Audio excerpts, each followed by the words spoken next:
Et puis on vous révèle ce matin que de nombreuses stars de cinéma résident dans le Montargois. Le Gâtinais, alors c'est un peu le Hollywood du Loiret, le Hollywood des stars aux pattes velues et aux griffes acérées. Je veux parler évidemment des animaux, des chats, des chiens que Muriel Beck, leur propriétaire, fait tourner dans de nombreux films. Il y en a un justement qui sort aujourd'hui.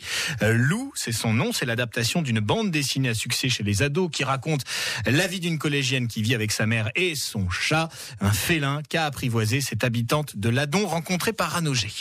Un chat qui se frotte contre les jambes de sa maîtresse, ça a l'air simple dans la vraie vie, mais au cinéma c'est compliqué, ça fait même fuir généralement les réalisateurs.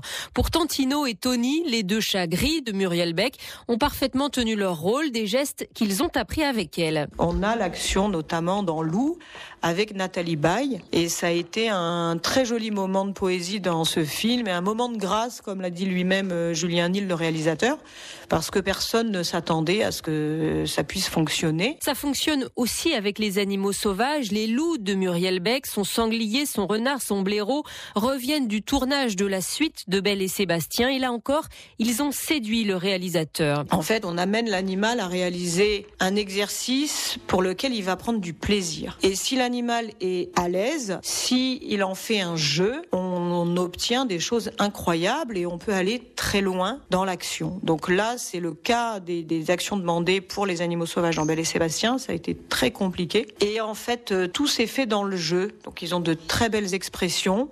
Ils le font avec énormément d'énergie, sans contrainte. Mais il y a parfois le stress des plateaux, la difficulté de tourner en milieu naturel.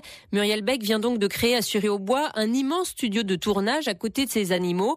Avec la technique du fond vert sur lequel on rajoute un décor, on peut tout imaginer, dit-elle. Que ça soit des panthères comme les nôtres, que ça soit des cerfs, que ça soit les loups, que ça soit les sangliers ou autres, ça devient techniquement parlant et financièrement parlant très intéressant pour les productions. Le premier tournage est prévu début 2015. Et puis vous pourrez retrouver, si vous voyez d'anciens films de Muriel Beck, retrouver ces animaux à cette dresseuse d'animaux, notamment le film Marsupilami d'Alain Chabat ou encore Quai d'Orsay de Bertrand Tavernier.